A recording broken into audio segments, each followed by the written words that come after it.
साफ मानना है कि भ्रष्टाचार के विरुद्ध लड़ाई को अगर अंजाम तक पहुंचाना है तो कोई भी कार्रवाई के दायरे से बाहर नहीं होना चाहिए। कैसे जेल से ही फाइलों पर साइन किए जा रहे थे, जेल से ही सरकारी आदेश निकाले जा रहे थे। ये आरजेडी और कांग्रेस वाले कोई बेल पर बाहर है, कोई रेल के खेल में अदालत के चक्कर लगा रहा है।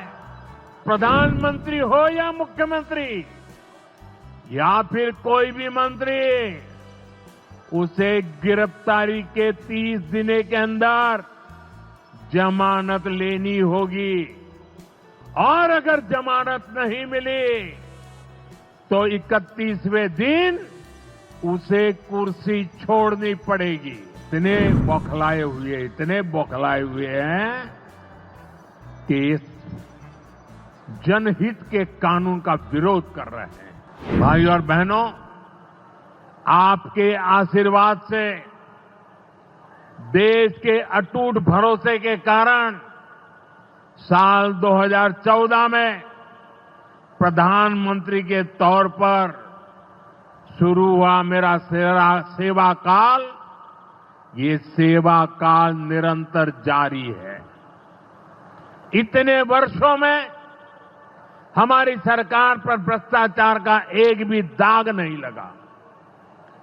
जबकि आजादी के बाद कांग्रेस की सरकारें जो 60-65 साल तक सरकार में रही है, उनके भ्रष्टाचार की लंबी लिस्ट है।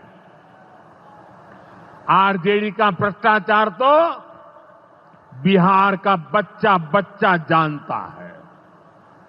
मेरा साफ मानना है कि भ्रष्टाचार के विरुद्ध लड़ाई को अगर अंजाम तक पहुंचाना है तो कोई भी कार्रवाई के दायरे से बाहर नहीं होना चाहिए।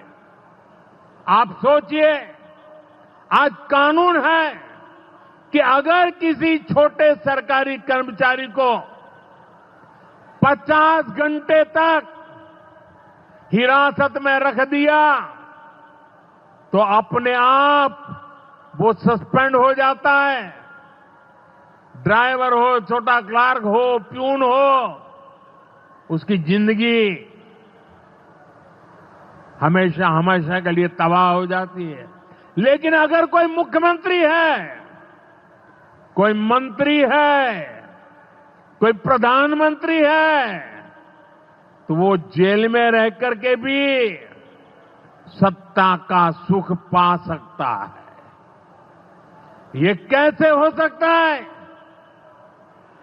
हमने कुछ समय पहले ही देखा है कि कैसे जेल से ही फाइलों पर साइन किए जा रहे थे, जेल से ही सरकारी आदेश निकाले जा रहे थे।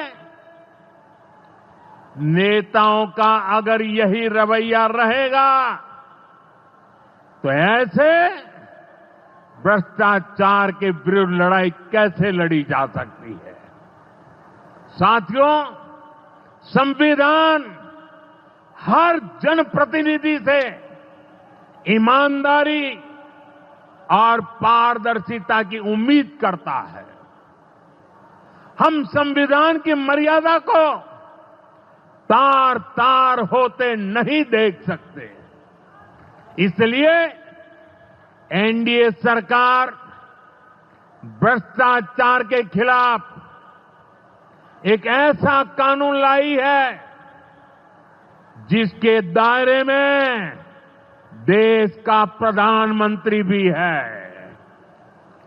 इस कानून में मुख्यमंत्री और मंत्रियों को भी शामिल किया गया है। जब ये कानून बन जाएगा तो प्रधानमंत्री हो या मुख्यमंत्री या फिर कोई भी मंत्री, उसे गिरफ्तारी के 30 दिन के अंदर जमानत लेनी होगी और अगर जमानत नहीं मिली तो 31वें दिन उसे कुर्सी छोड़नी पड़ेगी। आप कहिए भाइयों, जो जेल जाए उसने कुर्सी छोड़नी चाहिए कि नहीं छोड़नी चाहिए? क्या वो कुर्सी पर बैठे रह सकता है क्या?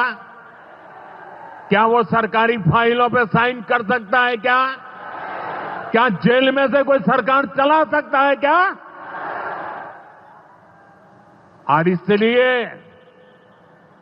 ऐसा सख्त कानून बनाने की तरफ हम आगे बढ़ रहे हैं।